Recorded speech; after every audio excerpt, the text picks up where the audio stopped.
সহ রাসূলের যুবক বয়সের আদর্শ দেখে রাসূলকে আমি সাদাত বলে আখ্যায়িত।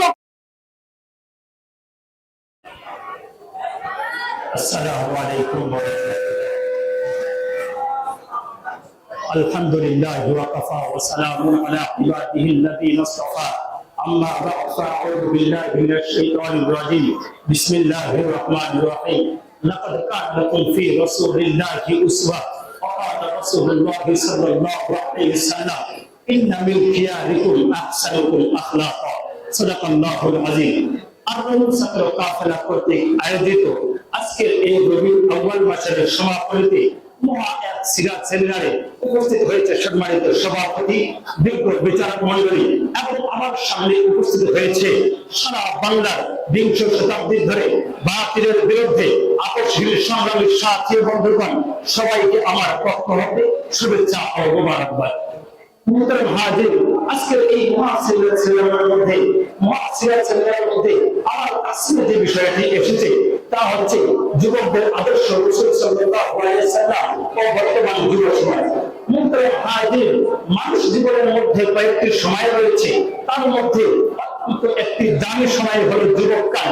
এই যুবক বয়সে একজন মানুষ যেরকম ভাবে বড় বড় কাজ করতে পারে, ঠিক এই যুবক বয়সে একজন মানুষ যদি ভুল পথে রওনা হয়ে যায় তাহলে তার জন্য ভয়াবহ বিপদও হতে পারে।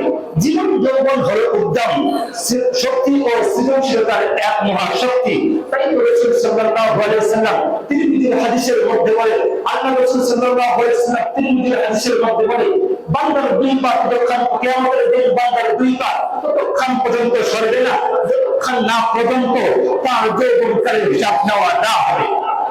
উপস্থিতি, রাসূল সাল্লাল্লাহু আলাইহি ওয়াসাল্লাম একটি জেনারেশন যাক আল্লাহ রাসূল সাল্লাল্লাহু আলাইহি ওয়াসাল্লামের যুবক বয়সের আদর্শ কেমন ছিল। প্রিয় উপস্থিতি, আল্লাহ রাসূল সাল্লাল্লাহু আলাইহি ওয়াসাল্লাম তো যুবক বয়সে হয়ে উঠেছিল আদর্শ ও চরিত্রের প্রতীক। যখন পুরো মক্কার মধ্যে অসভ্যতার অন্ধকার, পৌত্তলিকতার অসারতা, এমনকি পৃথিবীর মধ্যে অন্ধকার যখন ছেয়ে পড়েছিল, আল্লাহর রাসূলের যুবক বয়সের আদর্শ দেখে রাসূল সাল্লাল্লাহু আলাইহি ওয়াসাল্লামের যুবক বয়সের আদর্শ দেখে প্রত্যেক শ্রেণীর মানুষেরা আল্লাহর রাসূলকে, এমনকি ইহুদি নাসারা কাফের মুরতাদ মুশরিক সহ রাসূলের যুবক বয়সের আদর্শ দেখে রাসূলকে আমি সাদাত বলে আখ্যায়িত করেছিল।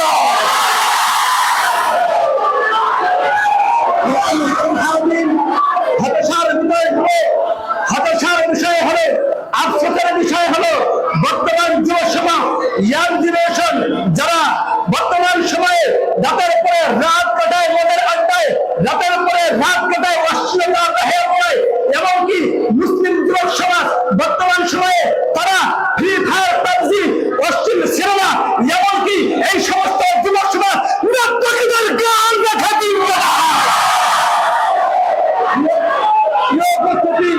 রাসূল সাল্লাল্লাহু আলাইহি ওয়াসাল্লাম হাদিসের মধ্যে বলেন, মান তাশাব্বাহা বিকওমিন ফাহুয়া মিনহুম। এরা মুসলমান পরিতাপের